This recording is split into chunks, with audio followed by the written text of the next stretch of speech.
coming together and being co-hosts on a channel like this was all about being able to give back so other people feel heard, because it can feel very lonely in business as a salon owner. You don't feel like you're doing the right thing. We just want to normalize how you're feeling. It's really nice to think that you have had that impact on someone else, you know, and in the way that you've made them feel like they're not alone. That's a difference with Salon Rising is our podcast and our mentoring is Jen and I are salon owners. I've been a salon owner for 16 years. Jen has been a salon owner for a year. Everything that we implement in Salon Rising is because of what we have learned and done over time. When you're up to your ass in alligators, it's hard to remember that you're there to clean the swamp.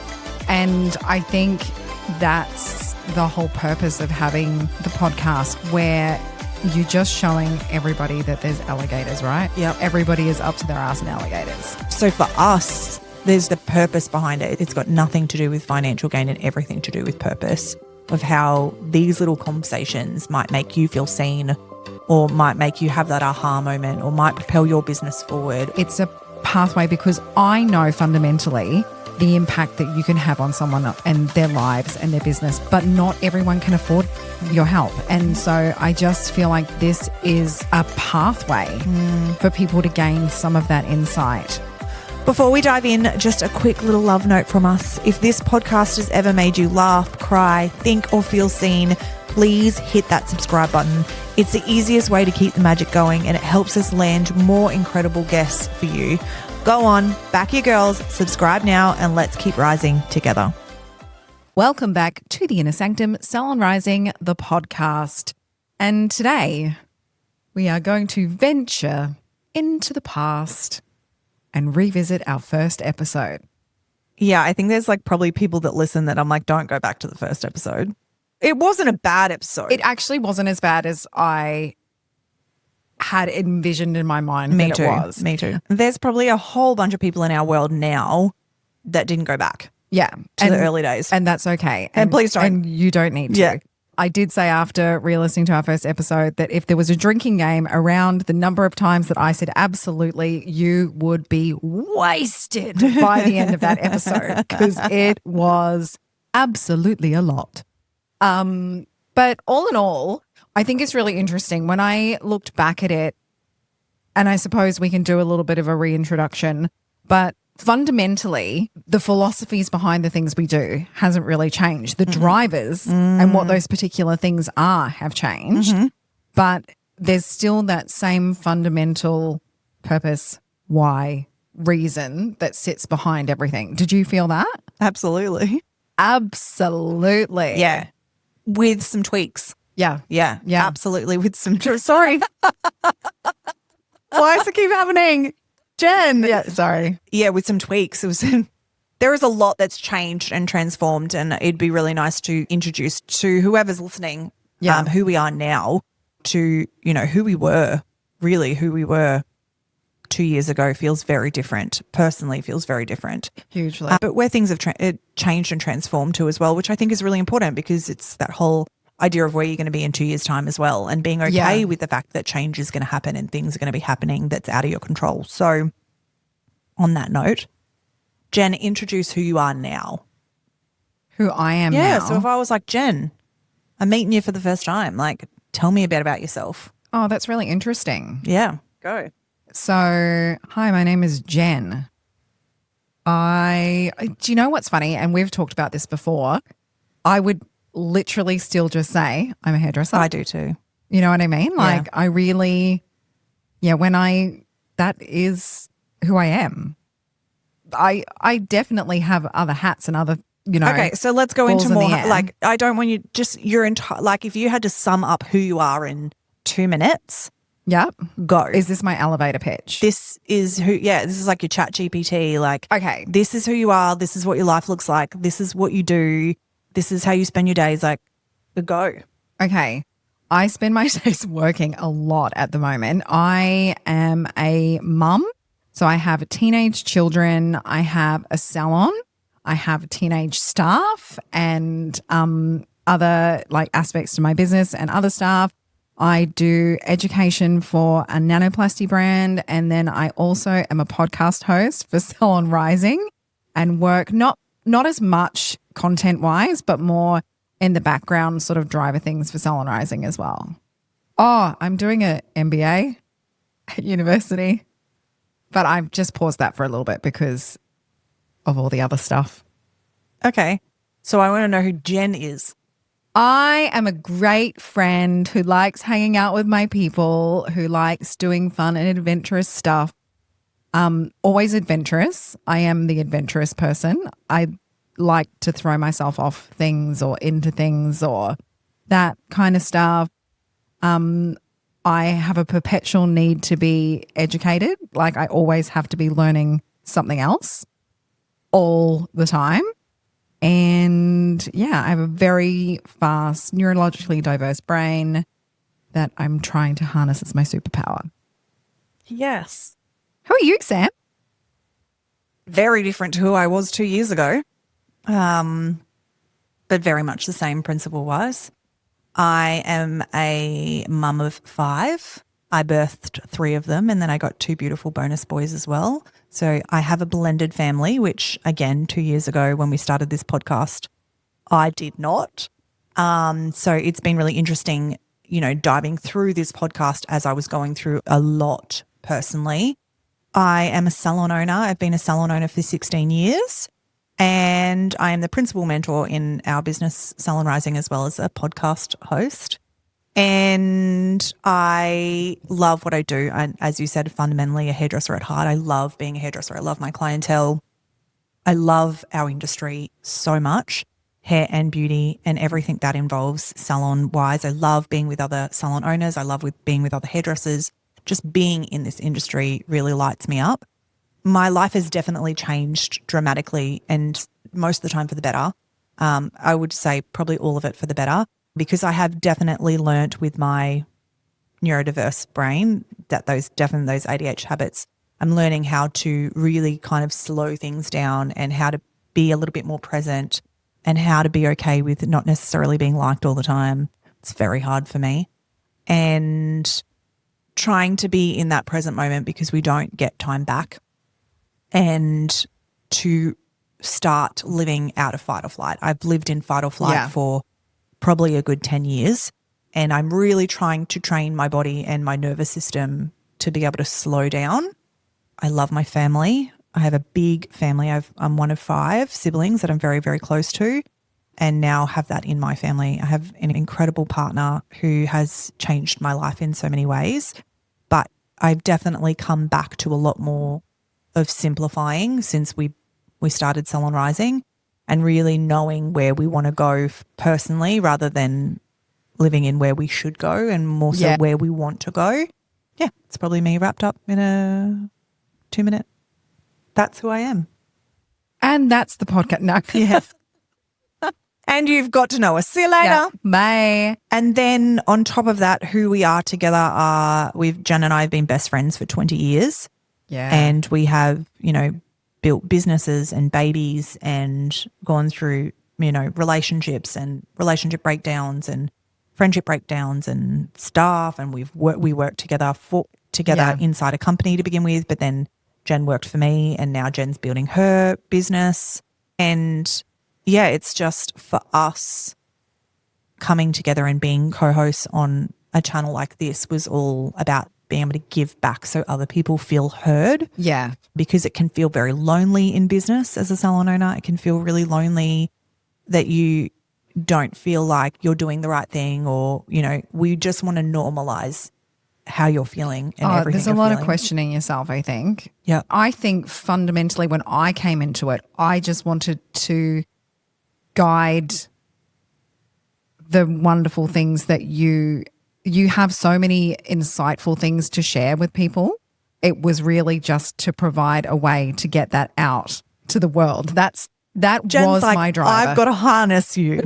I did. It was like, I'm just going to steer it this way and on a channel. But it works because that was my driving force to start doing this. Was like, I know the valuable pearls of wisdom that you had, and if I can just harness it and just throw them out into the right direction, like for them to land for people, then I know that so many people are going to benefit. So it was, again, always about helping other people, but from a different place to what the helping people came, you know, for you. There's much noise in my head. So yes, it definitely needs some harnessing. It's just like, I'm just going to pick that one out or just throw that one, you know. So it's been over 2 years since we've done the pod, and we wanted to make it really easy to listen to. Yeah. Super relatable. Chuck us on in the car, have a listen, have a giggle, like listen to the dumb shit that comes out of my head that Jen harnesses.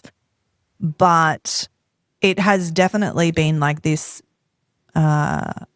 beautiful labor of love, because I still get joy out of doing it. Yeah. Jen and I never see each other, so it's like the one time that we sit down and like have a quick conversation. But when we get those little messages of, you know, yes, I have just been listening to the podcast and thank you so much, I needed this, or thank you, it makes all of this worthwhile of why we actually decided to start the podcast. Yeah, and I don't think I really appreciated the impact. I mean, I knew, and we were obviously always getting feedback, but I feel like in this last year, it just feels like those little pearls of feedback are coming in all the time. And it's like, wow, that's really nice. It's really nice to think that you have had that sort of impact on someone else, you know, and in the way that like you've made them feel like they're not alone. And that's the biggest thing, right? It's the biggest thing is just, someone listening to this and being like, I felt all of that this week and I don't feel like such a failure in what I'm doing right now because everyone's feeling that way. And Jen and I, we're also quite conscious on making sure that what we speak about we've integrated first. Yeah. You know, I'm very much behind the scenes trying to be as integral as I can possibly be. And if finances didn't feel right, I wouldn't talk about them. If culture didn't feel right, I didn't talk about it. If, you know, things felt sticky. So we did a whole podcast. We were laughing about this before. Oh my gosh, yes. We did a whole podcast on relationship. I was like, I finally got to this point where, you know, things feel good and we're kind of moving. And the next day my entire world flipped on its ass and everything came crashing down. And I was like, don't release that podcast. Don't release that podcast. Like, do not release that podcast. Everything is broken. And, you know, without you guys knowing, and you would have heard things over the time, there was a lot you and I were moving through as we are talking on the podcast that we wanted to make sure felt super integrated, and before we just got on and went, my life is a shit show. We're really cautious about, I think when you're getting that feedback, understanding that you're having an impact on someone, you become really cautious of the impact that you're going to have, right? Not cautious but you become really conscious. You're conscious of the impact that the words that you say are going to have on another person. Yeah. And I think if you're talking in the pain, what do you always say? I'll speak from your scars, not your wounds. Yes. Yeah. And I think in those moments, you and I would have both probably been speaking through wounds that we were currently trying to like move through and work through. And then at that point, the wisdom that you're giving could be quite dangerous. We have both recently done like a speaking program, and I was really conscious when I listened back to our first episode. So with our coach that we've been working with, we talk about where we are sitting. Like, so we are a house and which room we are sitting in when we go into any form of like conversational interaction, be it online or just in a conversation that you're having with someone. And I could very, very distinctly hear what room we were in those early episodes as opposed to the room that we sit in now. And I can tell you wholeheartedly, we sit in one of those lower level rooms. There's far less of a, for want of a better word, performative. And it was. We changed our outfits. Oh my God, we changed our outfits. We changed our outfits because we were like, we don't want people to know that's the same day. Like, we need to maximize the time that we do have. Yeah. Today you're getting tracksuit pants. Like, I think it became, it was way more productive. How it looked, how we presented ourselves. You know, it has become a lot more raw, which I think is, you know, is important. Raw, but with still, as you said, talking through scars, not talking through wounds. And also, it's very much become a journey of storytelling and telling other people's stories. And that's what I think is really nice about it too. But we've had to become really conscious of, because we have a great listenership, there are things that people will want us to speak about. And we have dabbled in that a little bit, and it's felt really like performative. It doesn't feel real for us. And so we've, especially in this last year, become so conscious of, it's got to be, we love having guests on. Love. But it's about sharing your story and sharing your journey, and not necessarily trying to sell something to someone. Yes, you know what I mean? Absolutely. Yeah.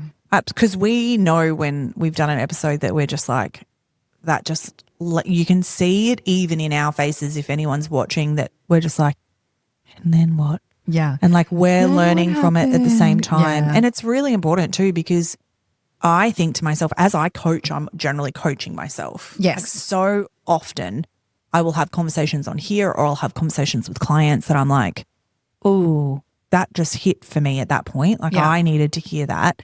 And sharing those things feels really important when it feels very integrated. So, you know, speaking 12 months ago, 18 months ago about my separation would have felt horrific. I was sticky. And if you were in my salon, you would have heard it, because I was angry and I was sticky and the whole situation felt sticky. And I think until it doesn't feel like that anymore, you don't speak on it, and you don't, you know, you're not doing it from a wound, because you're going to give advice that necessarily isn't great. Yeah. And, you know, until you can get to this point of like acceptance and you're okay and you're actually able to be like, this is what helped me. And it was a big point for me. You know, I met someone last night actually that I was having this conversation with, and none of it was in this like damaging way where I was like, it was almost like I was telling somebody else's story. Yeah. Sometimes it's absolutely insane, the story that I'm telling, and it's not right on a public forum like this, because I have young babies that I don't need them to listen to that story one day. But 6 months ago, I would have told you I would tell the whole story. Yeah. You know, because it was like I needed to feel heard, and I needed people to understand, and I needed to be like, yeah, that is exactly what happened, and people need to know that so that people think I'm a good person. But now it's very much you kind of move through those certain areas, and you're like, that wouldn't feel, I would share it with anyone that needed some advice, and I do that. And it's almost become a big point for me with my clients, because clients are going through different things, and I've gone through something that was so big, and being able to move through it where I finally got to the point where I'm so peaceful that it feels really powerful to be able to coach people through difficult situations in the way that they just love and protect themselves, not revenge, not, you know, like all of those things. Nothing to prove. Yeah. And it's been a big journey to get to this point where you finally feel like, I don't actually need to heal anything. I just need to move myself forward, and in a way that feels really good for me. And everybody's journey looks different like that. Yeah. Exactly. It's really interesting too. So when you're referencing clients, you're referencing Salon Rising clients, right? Bit of both. Yeah. Absolutely both. Absolutely in La Sorella, and absolutely in Salon Rising. Yeah. Because all become friends of mine. And, you know, I'll have clients that will 100%, not so much Salon Rising, but La Sorella clients that have been through, and they watched 12 months of me being really dark. Yeah. And I'm really grateful that I was able to actually retain those clients, because it was a dark time and I was angry a lot. Yeah. Because there was a lot happening that never should have happened to me, 100%. Like there was a lot that happened that I never should have walked through, but I wouldn't be the person I am now. And, exactly. And I wouldn't have the life I have now. I wouldn't have the love that I had now. And I read something once. Oh, no, it was on The Chosen. It was a TV show called The Chosen. And it's based on the life of Jesus. And there was one point where he was like, but look at what this person's done to me. One of the disciples was talking to Jesus, and he was like, look at what he's done to me. And he was like, yeah, but look at the circumstances of what happened after. And you go, oh, if I didn't experience that with what I had gone through personally for the last, 2 years, and even in the business, like my business is completely flipped as well. So if I hadn't gone through all of those things that felt so hard and so sticky and so awful in times, I also wouldn't have the circumstances I had now. So like, how do I hate my ex-husband when I'm with the love of my life? Exactly.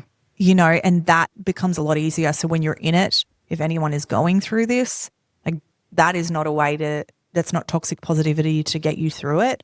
But when it gets to the point where your life is, the fact that I get to have my kids full time, the fact that I don't have to put them through that with, I see so many double families, it's toxic. And I'm so lucky that I have a really good relationship also with the boys' mum. And I feel so honoured and blessed to be able to help raise her kids as well.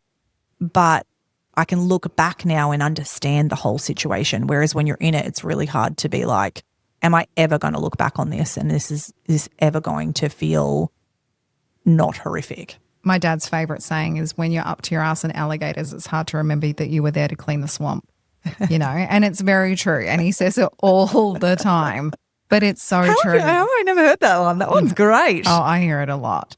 Like, well, when you're up to your ass in alligators, it's hard to remember that you're there to clean the swamp.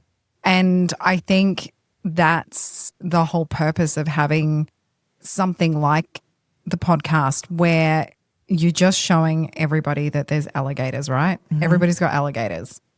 Don't believe what you see. Yep. Everybody is up to their ass in alligators. And that's what's been so beautiful about being able to have guests on that range from people just starting out to people being in this industry for 20 years to people watching this industry. It's been so valuable for us to have these like beautiful guests that are coming on that we can share stories with. And as Jen said, there's been moments where maybe we didn't do that so aligned, and we know when we've done that. Yeah. And really being able to, not with guests, but like in general, there's been situations where we're like, that didn't feel right for us and we both ignored it. But now we're moving towards, this show is a love job. Oh, we don't get paid to do this. Yeah. We don't. So putting this on, this production of being able to get it all edited and everything done. So for us, the purpose behind it, it's got nothing to do with financial gain and everything to do with purpose. Yeah. Of how these little conversations might make you feel seen, or might make you have that aha moment, or might propel your business forward, or, on the other hand, might make you go, all right, I can make that decision because other people have, and I feel safe enough to do that as well. Exactly. Yeah. And which is why it's important also to have people in different industries have conversations as well and hear the ups and downs that people have gone through their life. There is always going to be struggles. We know that. Yep. But it's about, sharing those and being able to have conversations, because for me, I know there's many moments that we've had these conversations that have been like, oh, that was an aha moment. I needed that right then. You mean like the conversations that we've had with people on here? Yeah, I agree. I feel like it's a privilege thing, right? We have had so many incredible people that have really, I think, propelled our growth as well, like as people, like I just think that, being exposed to the stories and, the things that other people have grown through can only have that ripple effect for everybody around them. And we're really lucky that we get to be on the forefront of that all the time. Absolutely. And we never started this podcast thinking that our lives would be where they are now. Oh my gosh. No way. If you had have asked me when we started this podcast, I don't actually know what I would have said. I would have said my salon was probably getting managed full-time and I would be in Salon Rising full-time and I would be traveling around Australia in my van. Yeah. I probably would have said that. What would have you said?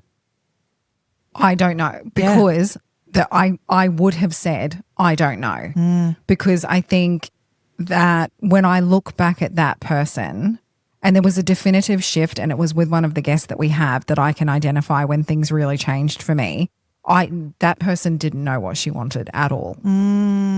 She had no idea who she was, where she was going, what she wanted.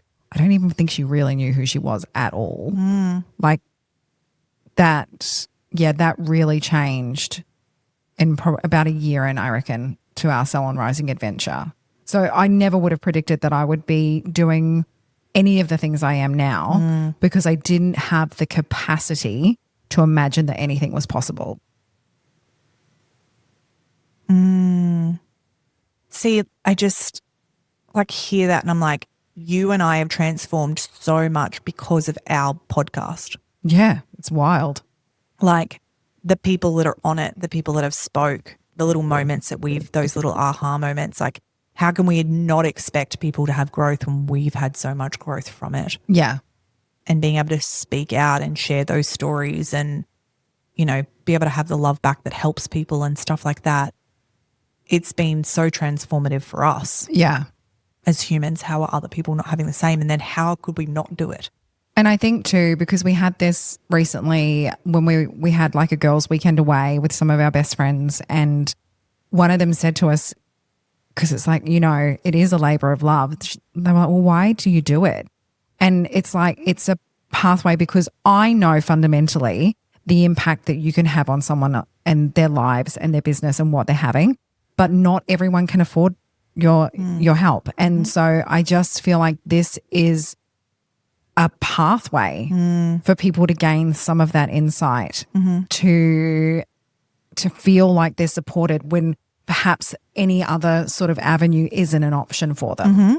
And how can you not get up and do that for other people when you know that that's the change that you can have in your life? And it's those little moments. Like I remember messaging you when I was away at Hair Festival and having someone that we had in one of our classes. And like I literally burst into tears when she talked to me about the changes that she'd had. So you know you're having, or you know, when you go to something and someone's like, or they send you a DM and they're like, that really helped me. Thank you. It's like, you know, you're helping people. That's the whole point. And I think as an industry, that's why we do what we do. You seldom do you get into it. Well, I mean, you know, it's artistic and stuff, but you do it because you like making people feel good. Yes. You know? As an industry, yes. Yeah. So, and I just think there was not enough, more might come up. There was not enough of this raw conversation. And I just felt very lucky even listening back to that first episode that because Jen and I are best friends, it's generally just a conversation. So yeah, nothing is scripted on Salon Rising. Like people come on and they're like, what are we going to, what questions are we covering? Yeah. Like people like, what questions are we covering? And we're like, a lot of the time Jen will have some stuff that she's like, yeah, you know, if she's like, we will bounce off each other and Jen's like, you're good. I'm like, yep, I can, like, we can flow completely on this. Or other times we will have some questions because it helps to bring things in. And it depends also on who we're interacting with. Yes. Because some people need that foundation to feel comfortable. Yes. And even though we know that as soon as they start, like, there's always that it's going to be okay. We're just going to have a conversation. If we could do a reel, I wonder if we could do that. I know there's so much footage of everyone at the end going, that was so easy, or that went so fast, or I felt so comfortable, because it's like just having a conversation with, you know, just having a conversation with some mates, having, you know, just sharing those stories and like bringing things up and, you know, prompting each other to have like those conversations where you're like, you know, would you bring this up? Would you talk about this? Yeah. Yeah. I think that's the main thing I always say to any of our guests coming on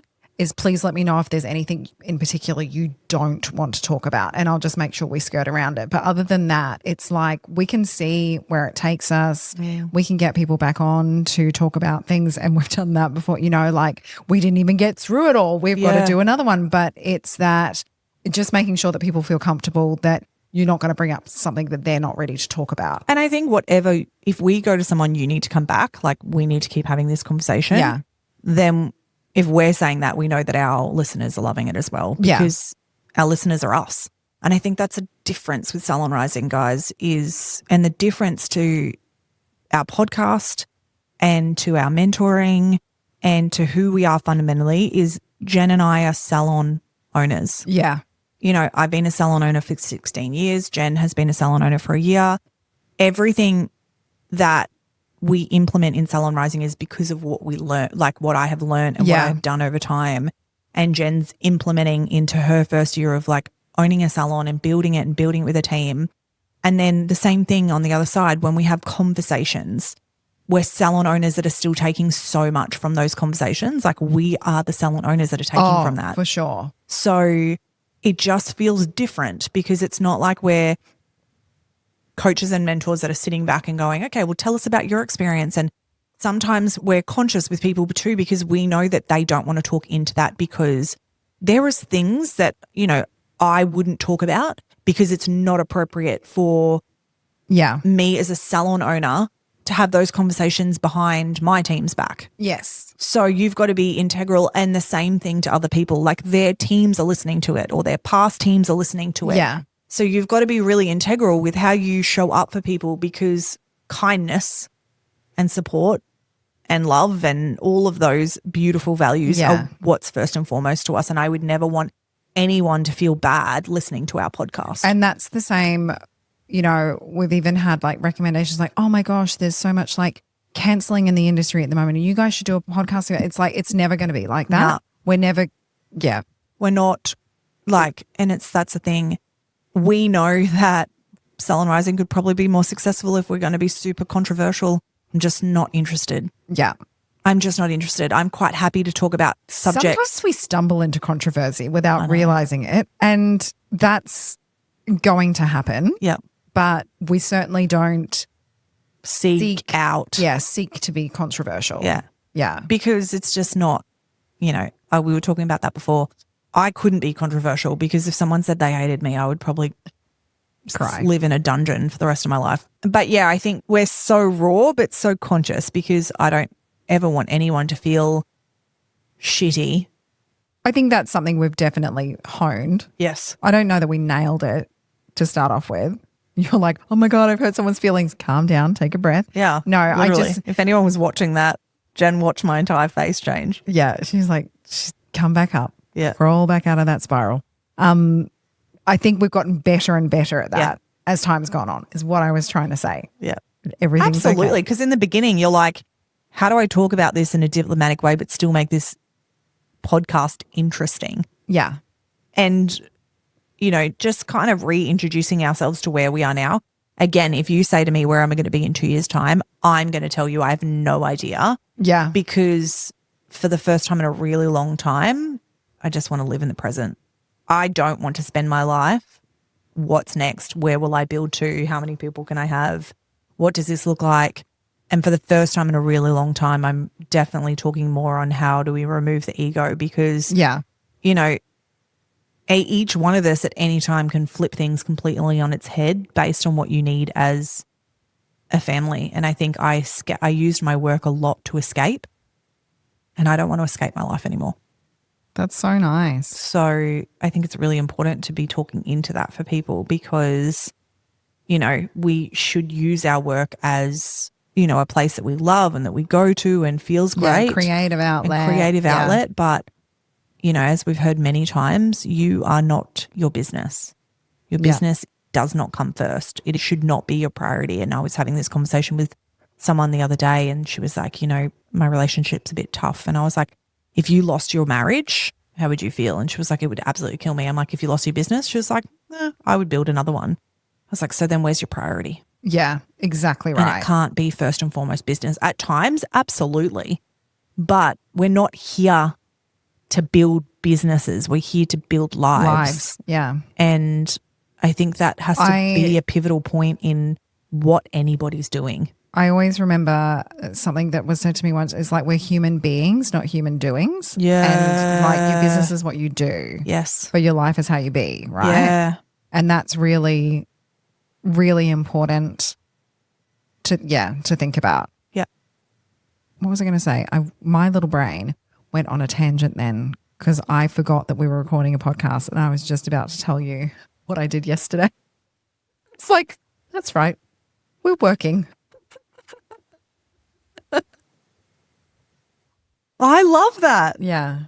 That makes it even cooler. I know, because I went and cut homeless people's hair yesterday. Oh, in the Jen. afternoon, and it was really powerful, because it's just like, if you ever like stuck up in like the stuff that's not important, and as we talked about, like the most precious thing we have is time. Yeah. So for me, the most precious thing that I can give someone is time. And to take 2 hours out to go and give someone my time was something that I could do. But yeah, it just aligns like some of the stuff that I feel like sometimes we're all worried about it really isn't that important. Yeah. Because, we can like eat and stuff, Yeah. Yeah. And I think we get so caught up in so many of the small things, and it's just life. It does that sometimes, right? Yeah. You're just like, this is such a big deal when you're like, on the grand scheme of things, it's not a big deal and you are absolutely fine.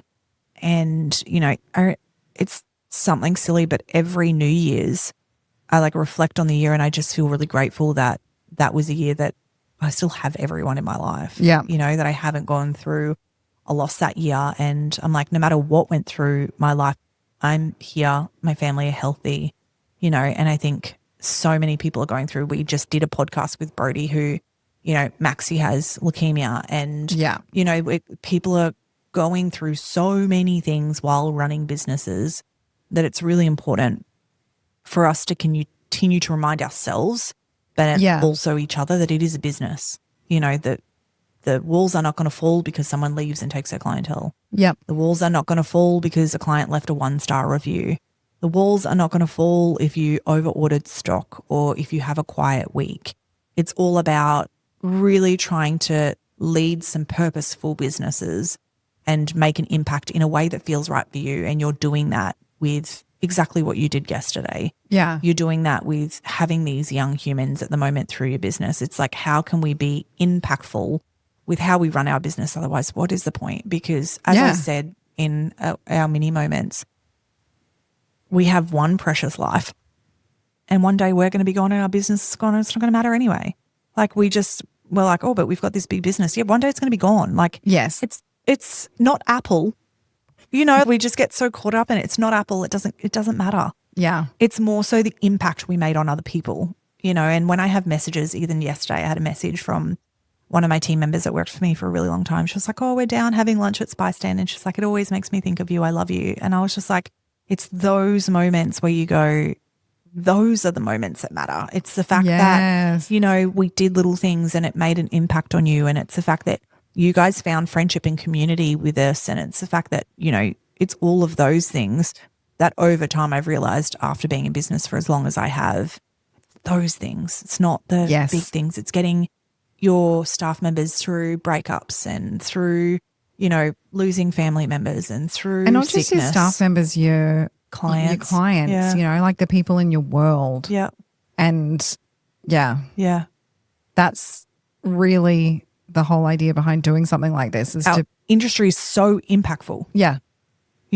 What you do is so impactful every day with clients. Yeah. That, I guess, what we're hoping to give through Salon Rising is that support on the other side so that you feel impacted by a little bit of support and a little bit of love and a little bit of care and just understanding that we feel the way you feel. And that's, I think too, because we've always struggled with, it's like we're looking to create connection and community for people, but sometimes that's really hard to do in person. So this was the way that we felt we could create that community and connection. Jen and I don't have time to see each other. No. Let alone create. And we wanted community wanted to be big for us. And we don't have time to catch up once. We went away on a girls' weekend. So specifically it was booked in for 6 months. Yeah. And it's the most amount of time you and I have spent together. We had to book it. It was a weekend that we booked for our friend's birthday in March. And the first time we could do it was in August. Or was it July? End of July. Yeah. It was ridiculous. And we understand that everybody else is going through that right now. Yeah. I would love to be let's drop everything and let's have huge events and hang out with people and spend time. But I can't find the time to go to an industry event and let alone find time to pull that together and bring everybody else here because they're the same way. Yeah. So for us, absolutely, this is a way of creating community that even though we may not see and hear from you, we know you're listening. And it was really nice. I had someone reach out the other day and say oh, this message felt really aligned with something I wrote. And I was like, come on the pod. I would love for you to come on the pod. And you don't even realize who is listening and how much they love it. And when we hear that and we go, okay, it's making a difference. It's a purpose. Some people might listen to this and hate it, but there's a whole bunch of people that listen to it and they got out exactly what they needed at that point. Yeah. exactly right. And if you have someone that you think needs to hear perhaps one of the messages from the pod, like share it with them. Yes, agreed. Yeah, maybe it's something that you can see that somebody is struggling with, but you don't want to be the person that kind of is presenting the information. Like it's a really nice little, I'll listen to a real great podcast. I'll listen to a podcast. Maybe you should listen to it. Yeah. You know, like it's. And we have people that'll listen to the podcast religiously and aren't in our world. And then 18 months later, they're like, okay, I've listened to the podcast the whole time and I absolutely need to have a conversation with you now because I've done this, this, and this, and this, and this is where I need to move from here. Yeah.